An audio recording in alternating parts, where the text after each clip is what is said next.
ہمارے رسول مقبول محمد صلی اللہ علیہ وسلم کی ولادت باسعادت موسم بہار میں پیر کے دن صبح صادق کے بعد اور طلوع آفتاب سے پہلے 9 ربیع الاول سن عام الفیل 20 یا 22 اپریل 571 عیسوی کو مکہ مکرمہ میں ہوئی۔ پیر کا دن آپ کی مبارک زندگی میں بڑی اہمیت کا حامل ہے۔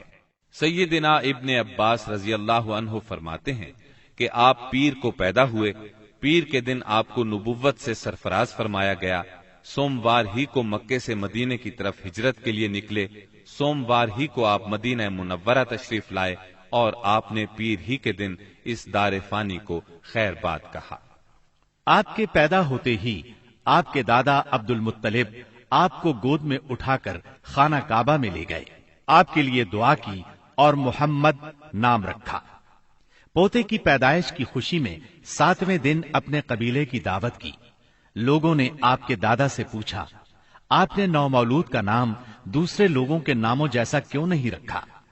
انہوں نے جواب دیا، میں چاہتا ہوں میرے پوتے پر اس نام کا اثر پڑے اور میرا پوتا تعریف و توصیف حاصل کرے۔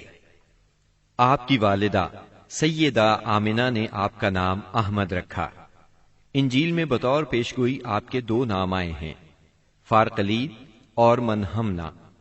قرآن مجید کی سورہ انبیاء آیت 107 میں اللہ تعالیٰ نے آپ کو رحمت للعالمین کہا ہے، وَمَا أَرْسَلْنَاكَ إِلَّا رَحْمَةً لِلْعَالَمِينَ، یعنی ہم نے آپ کو تمام جہانوں کے لیے رحمت بنا کر بھیجا ہے۔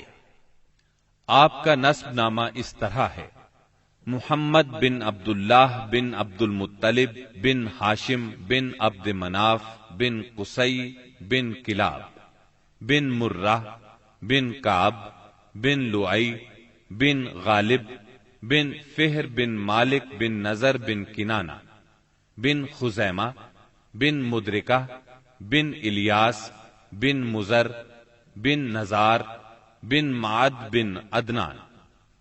اس بات پر سب کا اتفاق ہے کہ عدنان سیدنا اسماعیل علیہ السلام کی نسل سے ہیں، لیکن دونوں کے درمیان میں کتنی پشتیں ہیں اور ان کے نام کیا کیا ہیں، اس میں بہت اختلاف پایا جاتا ہے۔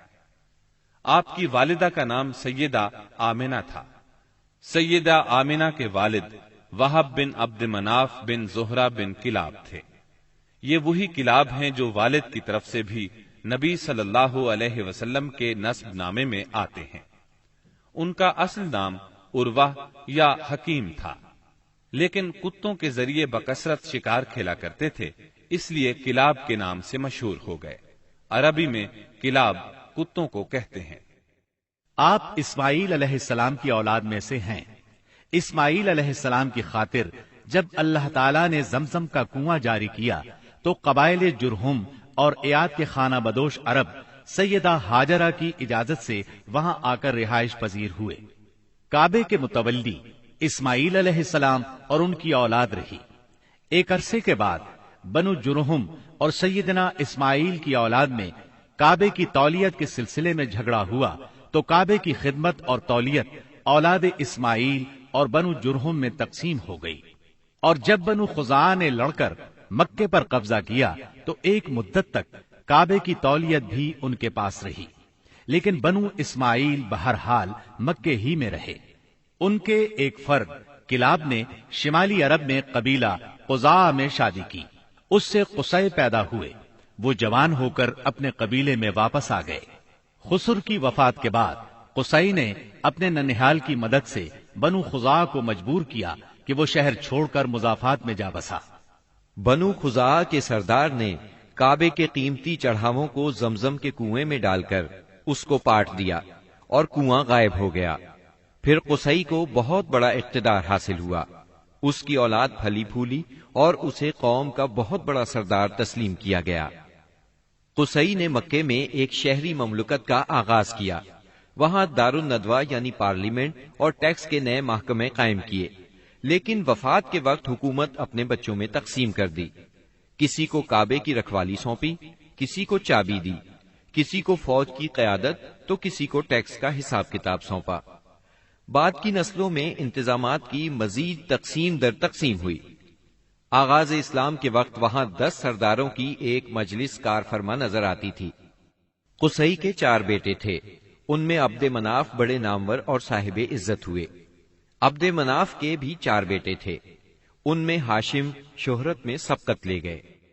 ہاشم آپ کے پردادا تھے، بہت دولت مند ہونے کے ساتھ ساتھ سخاوت، مروت اور احسان میں بھی بے مثال تھے۔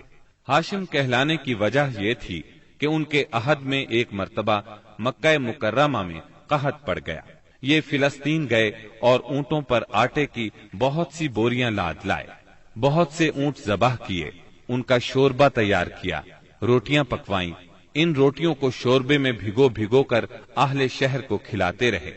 عرب اس کھانے کو حشیم اور سرید کہتے ہیں۔ یہ سلسلہ ایک مدت تک جاری رہا، اسی وجہ سے ان کا نام ہاشم پڑ گیا۔ وہ حاجیوں کی خدمت اور مہمان نوازی میں بھی بڑھ چڑھ کر حصہ لیتے تھے۔ اسی سخاوت اور فیاضی سے ہاشم کا نام پورے عرب میں مشہور ہو گیا۔ ذاتی اثر و رسوخ اور وجاہت کی وجہ سے ان کی دوسرے ممالک کے درباروں میں بھی رسائی تھی۔ انہوں نے ہی قریش میں سب سے پہلے یہ دستور جاری کیا کہ سال میں 2 مرتبہ تجارتی قافلے روانہ ہوا کریں، موسم گرما میں شام کی طرف اور موسم سرما میں یمن کی طرف۔ چنانچہ اسی دستور کے مطابق دونوں موسموں میں قافلے روانہ ہوتے تھے۔ سورۃ القریش میں اللہ تعالیٰ نے قریش کو یہی انعام یاد دلایا ہے، کیونکہ قریش اللہ کی رحمت سے موسم سرما و گرما کے عادی ہو گئے۔ ان کی سمجھ میں یہ بات آ گئی کہ اس نعمت کے شکریہ میں اللہ کی عبادت کرنا چاہیے جو اس گھر کا مالک ہے، اور اس نے انہیں بھوک میں کھانا دیا اور خوف سے امن بخشا۔ نجاشی شاہ حبش ہاشم کی بے حد خاطر مدارت کرتا اور تحفے تحائف بھی پیش کرتا۔ قیصر روم بھی ان سے بہت مہربانی سے پیش آتا تھا۔ ہاشم نے یمن اور روم کی حکومت سے قریش کے تجارتی قافلے کی حفاظت کا حکم حاصل کیا، اور یہ ان کے اعلیٰ تدبر کا نتیجہ تھا کہ تمام راستے قریش کے تجارتی قافلوں کے لیے محفوظ ہو گئے۔ اس طرح مکہ مکرمہ بین الاقوامی تجارت کا مرکز بن گیا۔ اس سے خانہ کعبہ کی زیارت اور فریضہ حج عام ہو گئے، اور مکی زبان بھی ملک کے چاروں طرف سمجھی جانے لگی۔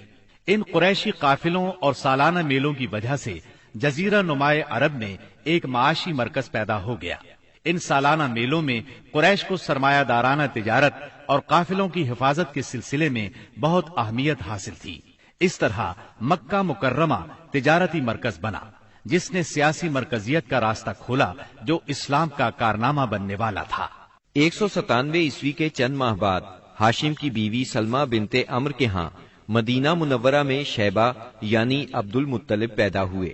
بچے کے سر میں کچھ بال سفید تھے، اس لیے ان کا نام شیبہ رکھا گیا۔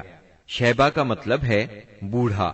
ہاشم کی وفات کے بعد ذمہ داریاں ان کے بھائی مطلب نے سنبھال لی تھی۔ گویا مطلب شیبہ کا چچا تھا۔ اس کی وفات کے بعد شیبہ نے رفادہ اور سقایا کی ذمہ داریاں خوبی سے سنبھالی۔ انہوں نے یمن اور حبشہ کے درباروں میں اپنی قوم کی نمائندگی بھی کی۔ ان کی ملکیت میں ایک قدرتی چشمہ بھی تھا۔ ایک دن خواب میں انہیں اشارہ ملا کہ فلاں جگہ کھود کر غائب شدہ زمزم کا کنواں برآمد کریں۔ کھودتے وقت اس سے انہیں دفن شدہ خزانہ بھی ملا جو کعبے کے چڑھاووں پر مشتمل تھا۔ عبد المطلب کو زمزم کی ملکیت کے لیے بہت دشواریاں پیش آئیں، مگر اہل شہر امن پسند تھے۔ انہوں نے طے کیا کہ کسی غیر جانبدار حاکم سے اس کا فیصلہ کرا لیا جائے۔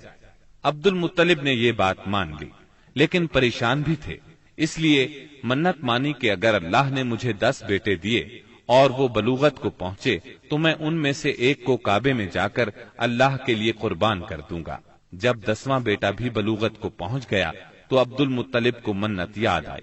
انہوں نے بیٹوں کے درمیان قرعہ ڈالا تاکہ جس کا نام نکلے اسے قربان کر دیں۔ قرعہ نبی اکرم صلی اللہ علیہ وسلم کے والد عبداللہ کے نام نکلا۔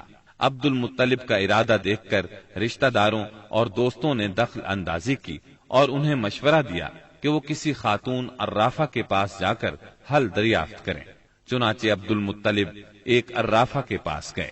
اس نے معاملہ سن کر مشورہ دیا کہ بیٹے اور 10 اونٹوں کے درمیان قرعہ ڈالو۔ اگر عبداللہ کے نام نکلے تو مزید 10 اونٹ بڑھا دو۔ اس طرح خون بہا کی مقدار میں اضافہ کرتے جاؤ یہاں تک کہ قرا خون بہا پر نکلے۔ انہوں نے قرا اندازی شروع کی۔ قرا ہر بار عبداللہ کے نام نکلتا رہا۔ یہ 10 اونٹ ہر بار بڑھاتے گئے۔ جب 100 اونٹ پورے ہو گئے تب قرا اونٹوں کے نام نکلا۔ عبد المطلب نے 3 بار ایسا کیا تاکہ اطمینان ہو جائے۔ ہر بار 100 اونٹوں ہی کا قرا نکلا۔